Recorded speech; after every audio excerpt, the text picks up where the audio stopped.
Most foods that we eat lead to cavities and tooth decay. So let's talk about 5 ways to protect your teeth while eating. Hi, my name is Whitney and I'm a dental hygienist here to talk about 5 things to do to protect your teeth when eating. And before we get started, make sure to get my free oral care guide. Click the link in the description below or in the pinned comment to join thousands of people who have already discovered all of the essential components for an effective oral hygiene routine. This guide is an action plan for preventing and maintaining a happier and healthier smile. I made it just for you, for it can help you stay on top of your daily dental habits at home. Now for today's video, let's talk about ways to protect your teeth when eating.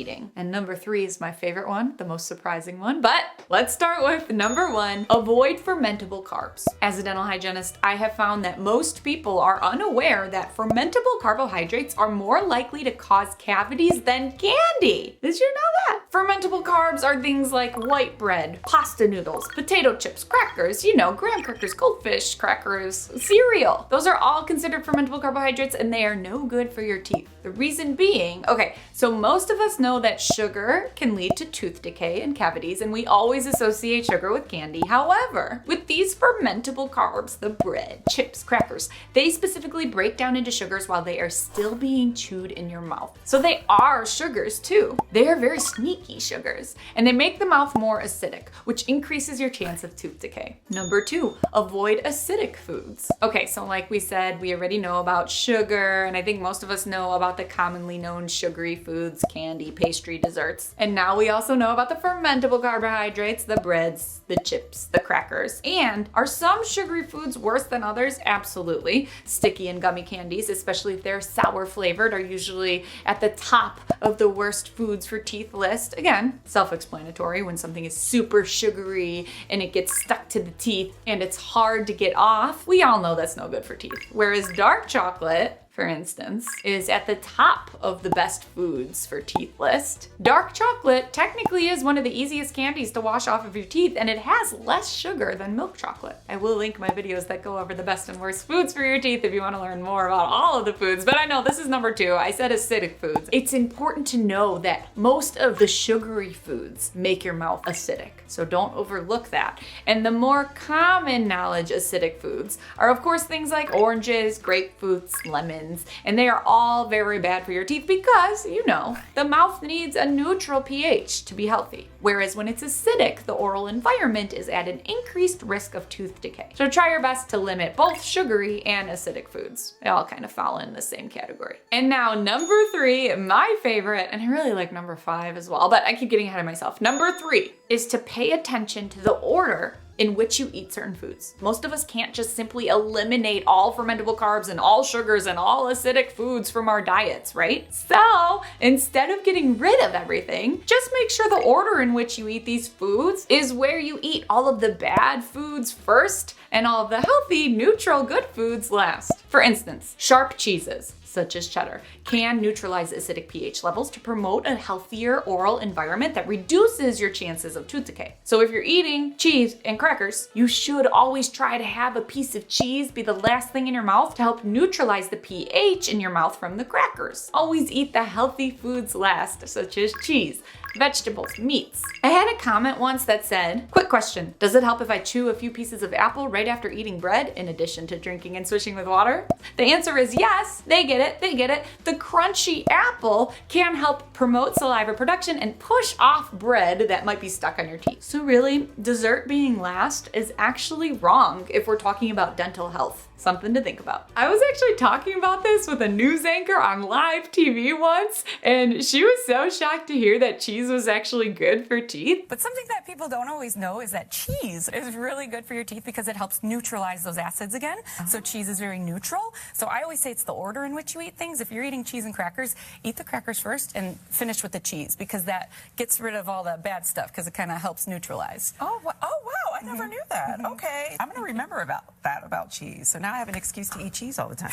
There you go.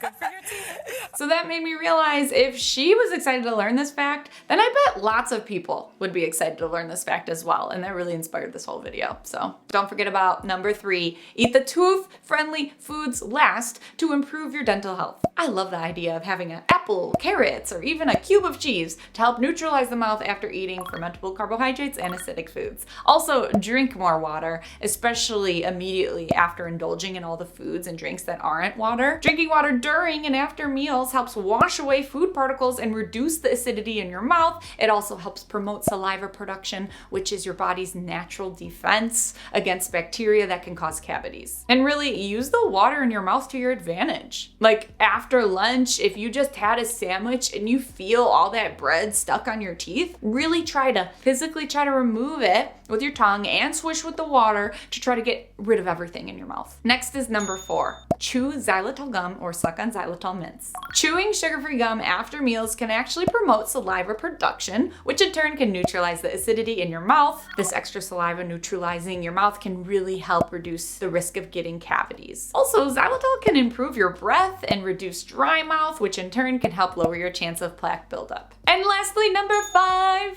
So many people don't realize how this is such a simple way to protect your teeth when drinking anything other than water. What is it? What is it? Number 5 is to use a straw. Not only will a straw reduce your chances of cavities because you are reducing the contact time the sugary and or acidic drink has on your teeth, but straws can also help prevent tooth staining as well. Using a straw minimizes the contact between the liquid and your teeth, which can reduce the potential of cavities, enamel erosion, and staining. So whether it's coffee, tea, soda, wine, whatever you're drinking, even if it seems weird, try to drink it through a straw. Or if you feel super weird trying to drink wine through a straw, just make sure it isn't the last thing to be sitting on your teeth. Eat a slice of cheese after. Chew xylitol gum, or even drink and swish with water after. To recap, I hope you remember to avoid fermentable carbs and acidic foods as much as you can. And when you are drinking acidic drinks, be sure to use a straw and rinse out your mouth with water and or chew xylitol gum after eating sugary and acidic foods. And of course, don't forget the order in which you eat certain foods. Try to eat the foods with a neutral pH last, such as sharp cheddar. Lastly, it's important to also maintain regular dental hygiene practices, such as brushing your teeth twice each day, flossing and or cleaning between your teeth once each day. Really make it a habit so it's part of your dental routine. Speaking of daily routines, if you're interested in creating the perfect oral care routine at home, be sure to click the link in the description or in the pinned comment below to sign up for my free oral care guide, which gives you everything you need in order to prevent major dental issues and costly dental visits. This guide is an action plan with all of the essentials for an effective oral hygiene routine to maintain a happier and healthier smile. And I hope this video helped you. Please like, subscribe, and turn on your notifications if it did. And if you want even more teeth talk, you can visit my website, teethtalkgirl.com, and hang out with me on Instagram @teethtalkgirl. Peace, love, and teeth.